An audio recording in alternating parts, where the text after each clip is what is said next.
تم اگر پارلیمنٹ والے ہو، یہ علماء مسجد والے ہیں۔ ایم پی رہے گا، وارث ہی رہے گا۔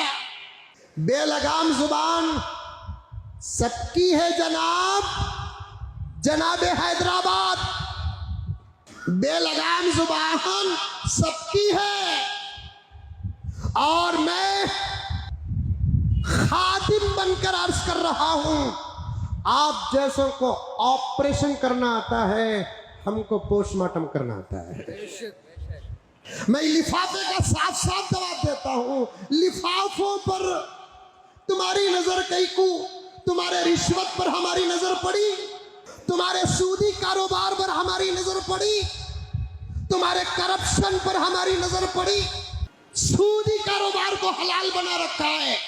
اگر میں اس مسئلے کو فقہ کی انتہا پہ چلے جاؤں، تم جیسے لوگوں کو ایم پی سے استعفیٰ دینا پڑے گا۔ میں اگر سود کے حلال ہونے کی تشریح کر دوں تو نتیجہ کیا ہوگا جناب حیدرآباد؟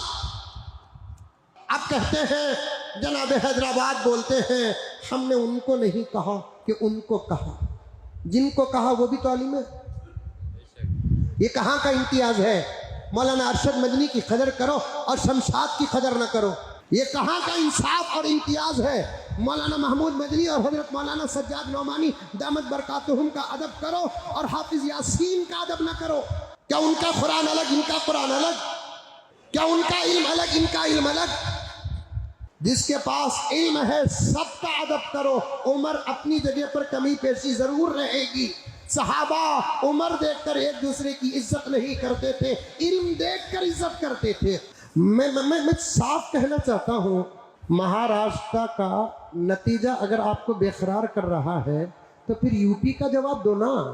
یو پی میں کون سا فتویٰ آیا حضرت مولانا سجاد دامت برکاتہم کا؟ یو پی میں تو تمہارے ہی تو جملے تھے۔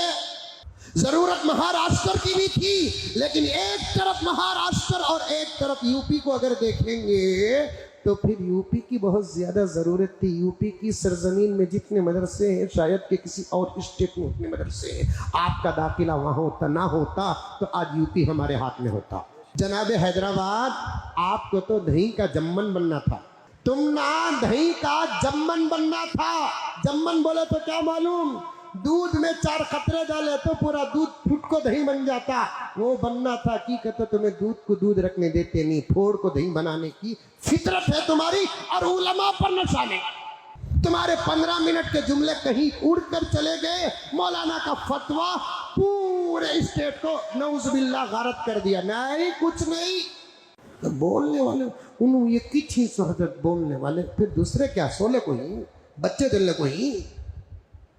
اور ایسا بولتے ہیں بعض لوگ، انہوں نہ بولے تو شاید ملک سے اسلام ختم ہو جائے گا، ایسا معلوم ہو رہا ہے۔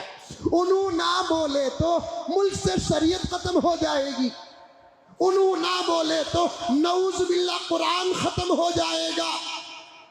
نہیں، یہ کہنے والے جاہل ہیں، قرآن نہیں پڑھے۔ یہی نشہ ان کو علماء کے خلاف بولنے تک پہنچا دیا۔ وہ بھی کیا سازش! الیکشن سے پہلے جب حضرت کا اعلان آیا تو عوام بھڑکنے لگی، تو تب انہوں نے سیاسی ایسا زبردست کھیل کھیلا۔ انکل جناب حیدرآباد، تمہیں سیاست میدان میں اتر کر کر رہی، ہمیں قرآن اور حدیث پڑھ کو کر رہی۔